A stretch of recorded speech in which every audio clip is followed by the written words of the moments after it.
Oso. Si Jong may inaayos lang na papel. Anyway, one, I already tasked, alam nyo, mahirap maging mahirap. Tama? Yung pinoproblema mo, giniginaw kayo, pare-pareho tayo.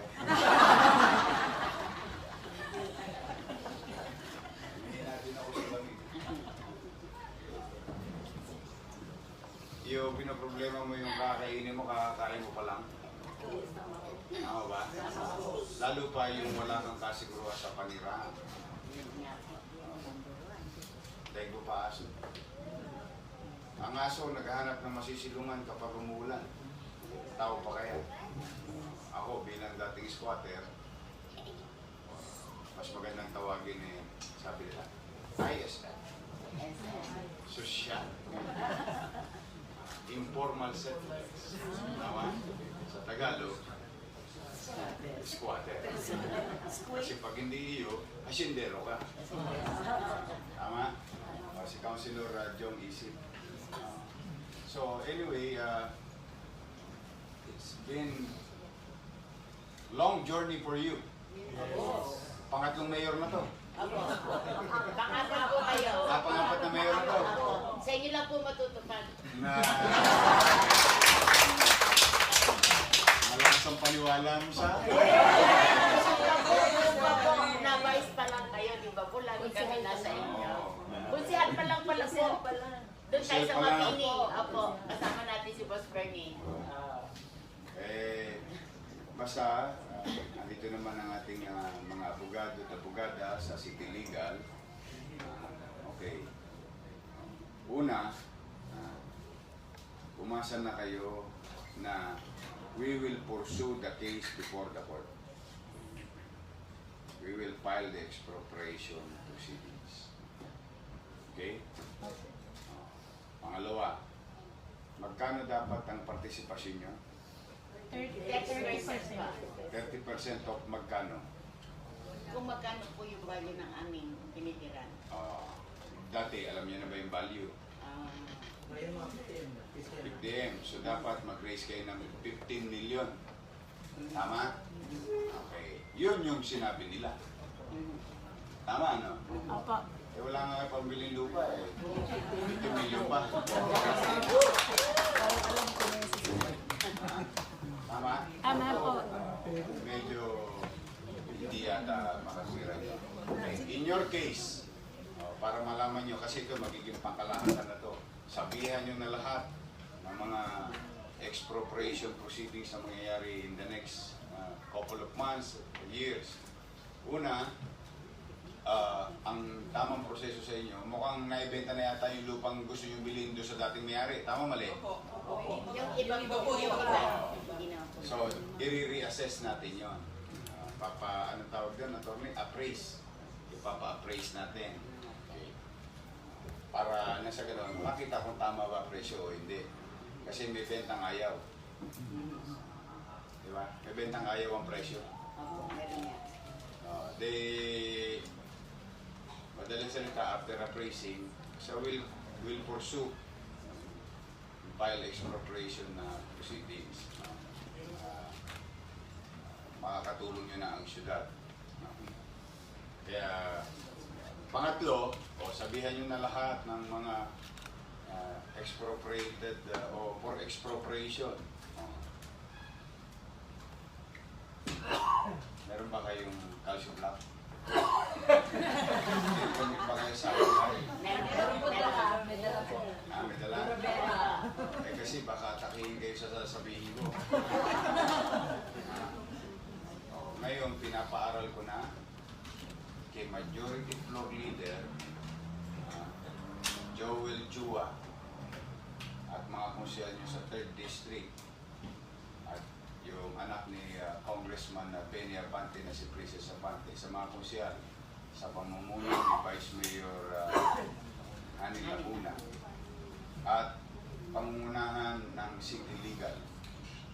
Noong araw, meron yatang alkalde na nagkarga ng notice, memo, kailangan 30% equity nyo. Tama? Tama po. O ngayon, ang pinaparal ko kay Atty. Joel Chua, so yung taga-Tech-District pa yun. Ha? Si Jong, President Pro Tempore, si Re, Pugoso. Ngayon may Pugoso pa kayo. Spoiled na spoiled. Pero ito sa pangkalahatan, sa buong Maynila, para malaman ninyo. Ang plano ko is baguhin yung memo na yun. From 30%, gagawin na lang natin 5%.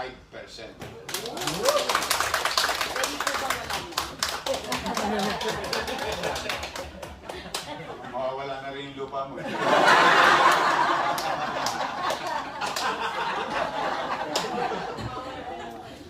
So, yun naman ang equity ninyo. Diba? Para gumaang na ng gusto. Para makita natin kung sino tanso, sino ginto. Kasi marami dyan para sa mahirap eh. Pero, kita ninyo, pang ilang mayor nyo na to? Kaya pang-apat. Diba? So, ngayon, we will pursue the case.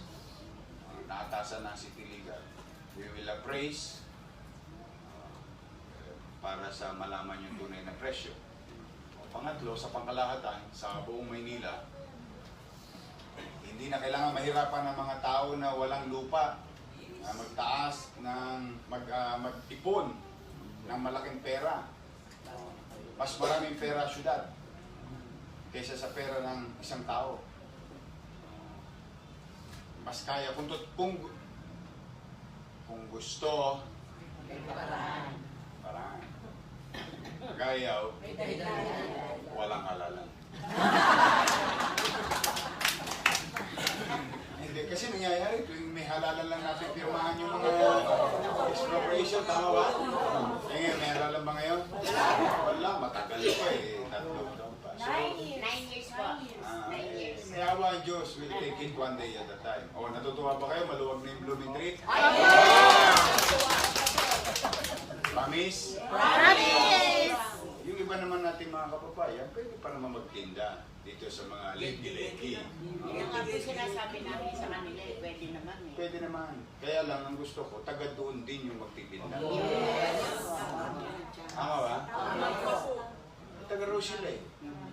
Marami doon, matatanda, nakakariton. Doon na tumanda sa pagtitinda. Kasi pa nawala ng pwesto. Kasi may mga dumating na dayo. Tama ba? Opo. Correct. Kaya inubos ko talaga yung blooming tree. Para hindi na mahirapan ng mga senior citizens sa cutting tree. Ng Balintawak blooming tree. Tama? Puro cutting tree pang inaabot ng tao. Tapos kayo mga anak natin, mga lolo't lola natin, pag naglalakad, dahil wala madaanan, nasa yung tindahan, sila pagaling. Tama? Oo. Tapos madalas pa maganda dulas-dulas kayo. Bakit? Hindi na nalilinis yung kali. Tama ba? Ngayon, tayo ba bilang alkalde nagiging makatwiran? Magkatwiran. Tama lang po. Because, ang paniwala ko, ang kalye para sa lahat. O ngayon, bilang paglingon sa mga mahihirap nating kababayan, ito para sa taong bayan pangkalahatan. Ito para sa mga kababayan natin makapaghanap buhay naman. Tama? Live and let live. Babalansin mo yun. Pang-apat na balita. May awa ang Diyos. Isama niyo na ako sa panalangin ninyo. Lagi po. Sama. Tsaka bigyan niyo na rin ako ng unan at kape. Wala na po kayo tulog.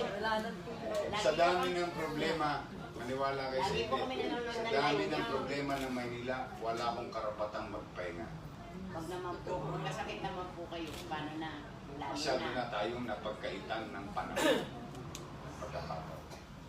Marami sa inyo dito, nagbibilang na lang ng birthday. Ay, wag naman. Diba? Konti na lang ang birthday. Yan ang punto ko. Ang punto ko,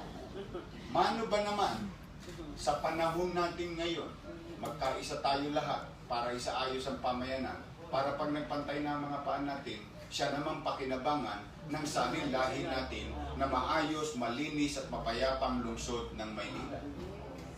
Di ba? Hindi man para sa atin, para sa susunod yung henerasyon man lang. Tayo kasi parang ikilipit balikat na lang natin na suliranin dala ng parang walang tumutugon sa ating mga hinaing. Tama ba? Ay ngayon may gobyerno na, may pamamahala na, 24 oras na gobyerno, 7 days a week, 365 days. Kaya nga iba, madalas kumahuli sa madaling araw, hindi ba? Akala nila kasi tutulog ang gobyerno. Ang gobyerno yata ngayon nakadrugs eh. Walang tulugan. Tama po kayo kay Herman Moreno, walang tulugan. Yung pangapat, sinasabi ko, yung expropriation fund, nag-umpisa 10 million. Nung ako'y naging konsyal, naging bahagi ako ng pagpapataas no, maging 50 million. Base sa direktiba o obserbasyon ng ating urban settlement office, kinakailangan na daw dapat, kung talagang sa totohanan na, yung ginto sa ginto, tanso sa tanso, wala na salitaang yung ano na tayo, real talk na lang. Ang sabi sa atin, kakailanganin daw ng ating mga kababayang walang pera. Ang total na kakailanganin sa isang taon is 295 billion. Okay? 295 billion. Umasa na kayo. Popondohan ko yung 295 billion.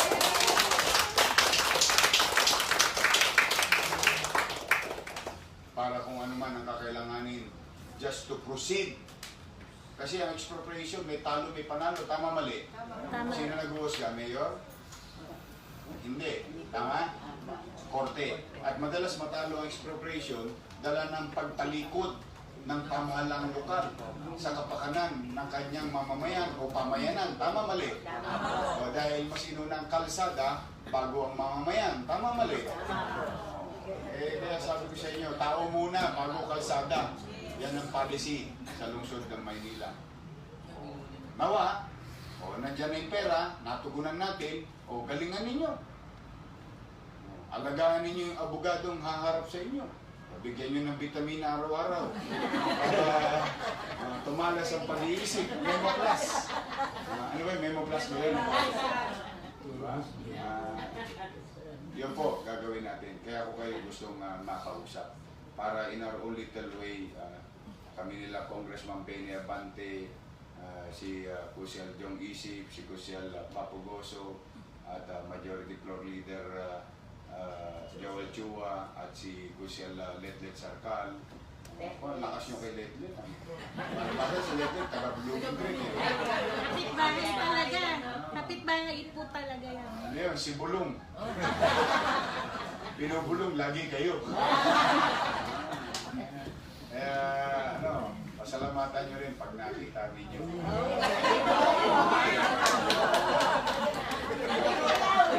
Exercise. Alam mo na gusto yun? Ang kintab-kintab, no? Wala akong bakulit dito. Pagbigyan mo na, konti na lang birthday mo.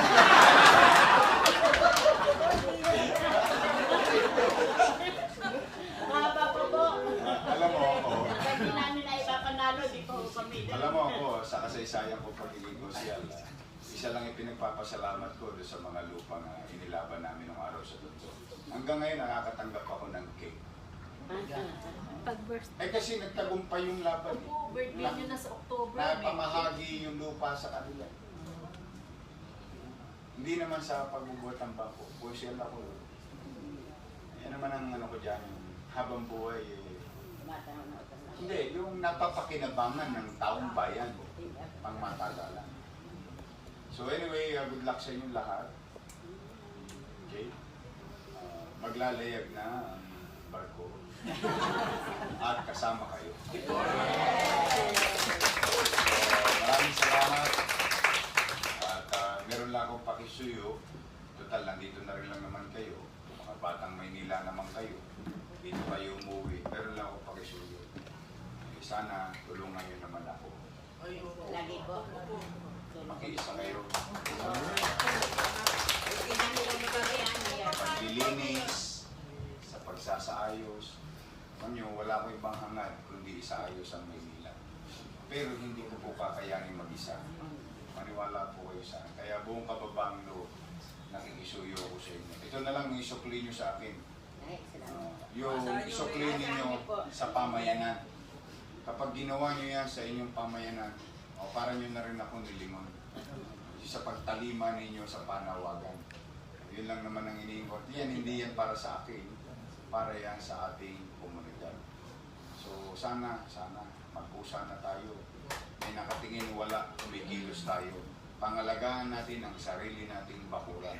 Dahil walang magmamahal sa ating mga batang Maynila, kundi tayo rin kapwa batang Maynila. Nangarap sa palayan ko. Pwede mo mag-donate ng congressman.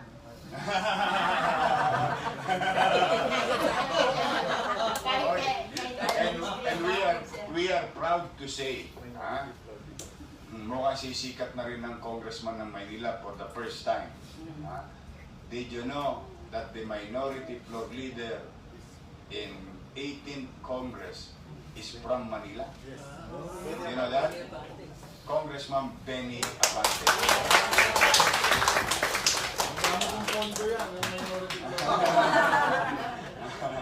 So, malaking karangalan yun sa ating mga taga-Maynila. Oo naman po, pagka Maynila. Oh, maya, siyempre. At least, bumabalik na ulit yung sigla, ng Maynila. tayog ng Manila. So, maraming salamat ulit sa inyo. Maraming Maraming